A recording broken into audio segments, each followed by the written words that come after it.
Buonasera da Loreo, buonasera da Leandro Maggi. Interessante serata organizzata dall'amministrazione comunale di Loreo e nonché dal sindaco Moreno Gasparini nella doppia veste di sindaco e anche di presidente del Parco del Delta del Po Veneto. Serata titolata Terra e Mare, eccellenze in tavola Delta del Po e Colle Euganei.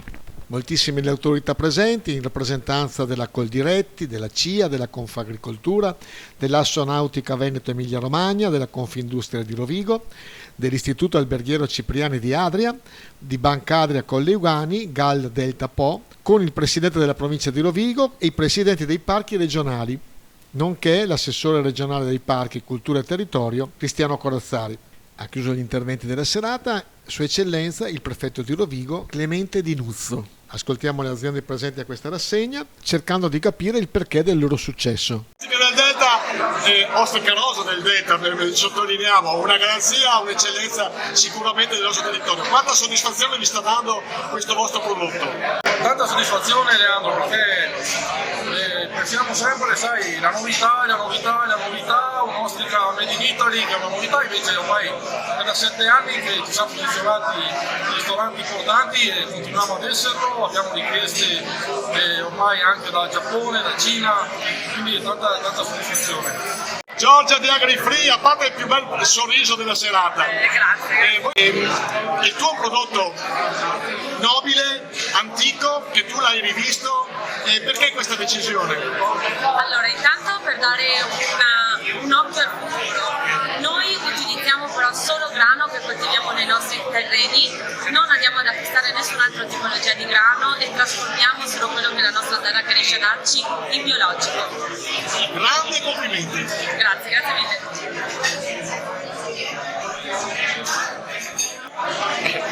Qui siamo, Sua Maestà, il salame, gli sto beccando in fragranza di reato, state mangiando il salame.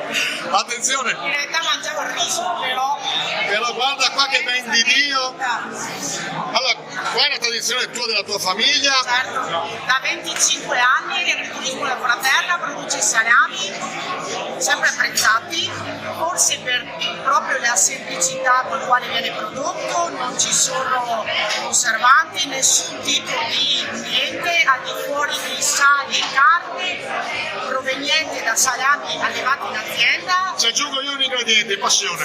Bravissimo, la stavo per dire, alla fine non per ultima ma la più importante, passione, perché i nostri maiali arrivano e gli diamo un nome, i salami anch'essi una volta insaccati hanno un nome e quindi viene controllato tutto e questo è il risultato.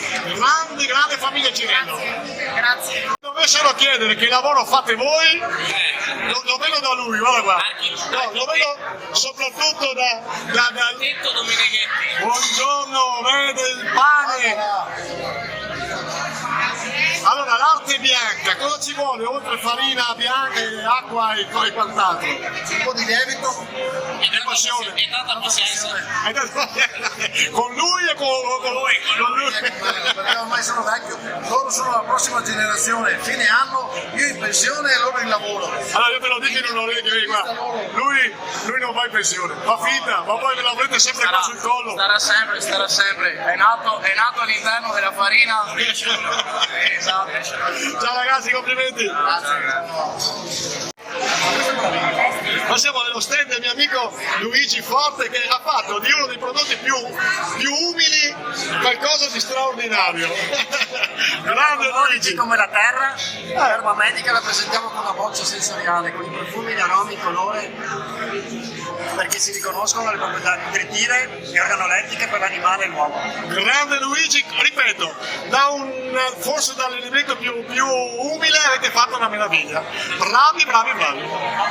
Allora qua siamo in una oreficeria, perché guarda qua ci sono delle ciliegie che ormai costano più che le ciliegie costano più che un diamante. Allora quanta passione, quanta volontà e quanta bravura ci vuole per avere un'eccellenza come la vostra. Tanta passione e anche tanta volontà, perché i tempi con questi cambiamenti climatici sono duri. Proviamo a continuare a produrre delle eccellenze, anche se diventa sempre più faticoso. Adesso mi mangio 20 euro di ciliegie. E adesso? Grazie.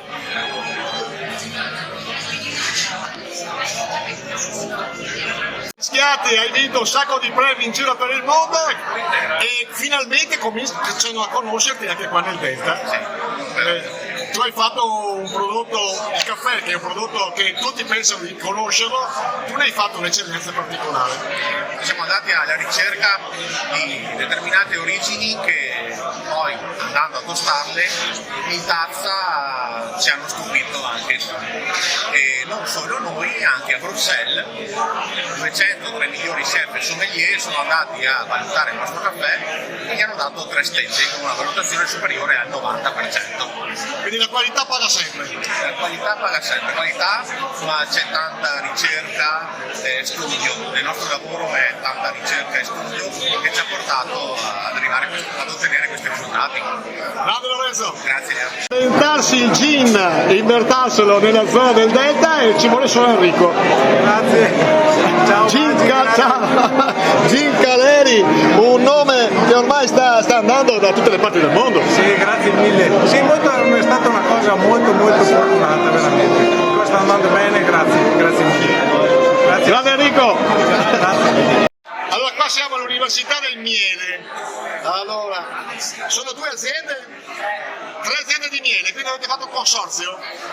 Allora, conosco la famiglia Marangò. Loro sono un'azienda, una PPL, noi siamo un'associazione che in mezzo all'associazione praticamente c'è un consorzio perché ci sono 25-30 partite IVA. Ma la domanda è questa, il miele è davvero in crisi? Cioè, c'è paura che se le api stiano soffrendo? L'apicoltura è in difficoltà, sia per la salute delle api, sia anche per le produzioni, per le criticità del clima avverso, insomma, è quello che capita ogni anno. Però comunque le api sanno difendersi perché hanno 60 milioni di anni e bene o male le produzioni vengono dimezzate, però qualcosa si riesce a fare lo stesso. Puntiamo sempre sulla qualità dei prodotti finali. Grandi gli apicoltori d'Italia, ma soprattutto gli apicoltori del Delta, bravi. Certamente.